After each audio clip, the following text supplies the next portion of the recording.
Hey everybody, welcome back to the channel. I'm glad to have you. Today we're going to be talking about pole saws. And specifically, if you're in the market for a pole saw, what type do you want? Do you want an electric one? Do you want a gas-powered one? What is the best bang for your buck and that's going to suit you well? Today I'm going to be talking about the Ryobi expanded version of the pole saws. This version actually has the motor is in the head, the power head, and it has a shaft that goes down, and then you can attach different tools off to the end here. And this actually has an intermediate shaft that can make this longer as well. Ryobi has another one where the motor is at the head and it's different. Some people like that better. I like this better because you can attach multiple different tools. We have I have my weed eater, I have an edger, I have a shrub trimmer that I put on this, and it works fantastically, specifically to the 40 volt tools, not the 18 volt tools. The 18 is, it's a little lackluster.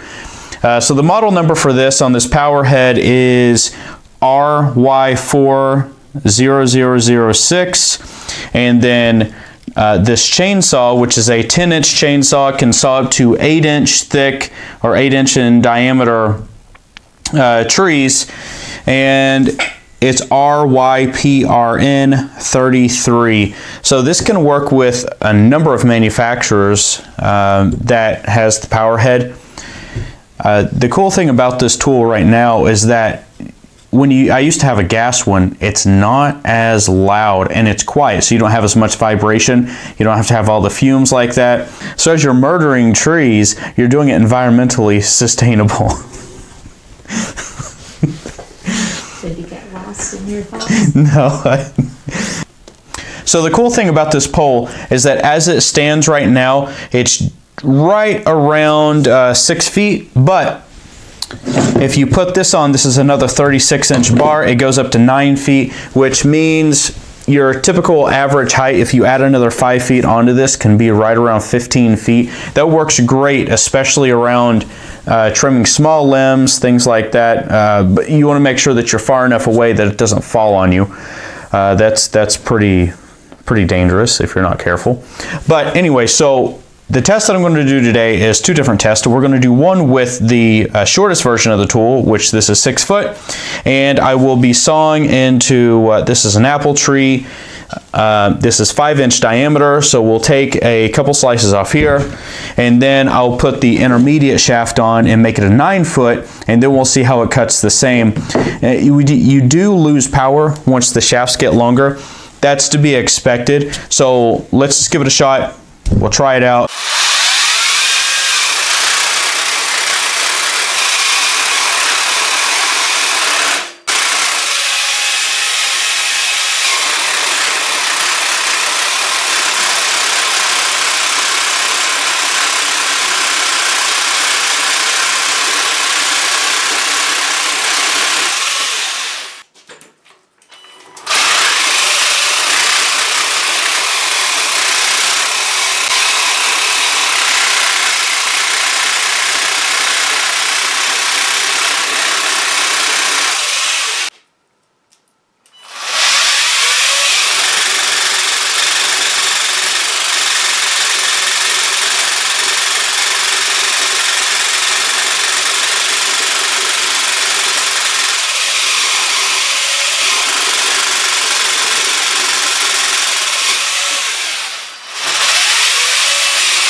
All right, so what did you think?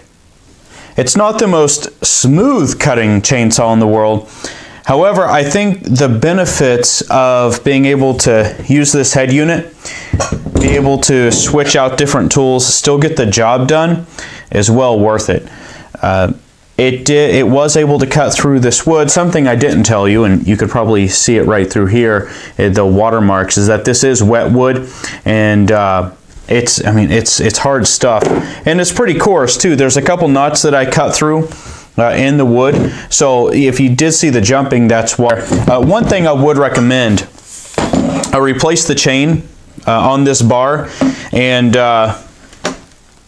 Husqvarna, Oregon make the best chains that you can get. This one is actually a Power Care. I got it at Home Depot when I was walking around. It was for a decent price, so I figured I'd go ahead and pick it up. It's been good. I like to sharpen my chains a couple times before I start to replace them, depending on how they're doing and if they have any kinks or chinks or how many times I've got them caught in a tree.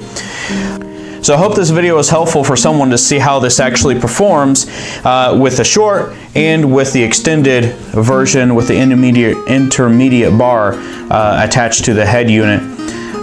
If you did like this and it did help you, please hit the like button and please subscribe. Thanks for joining, and we'll see you in the next video. Bye, everybody.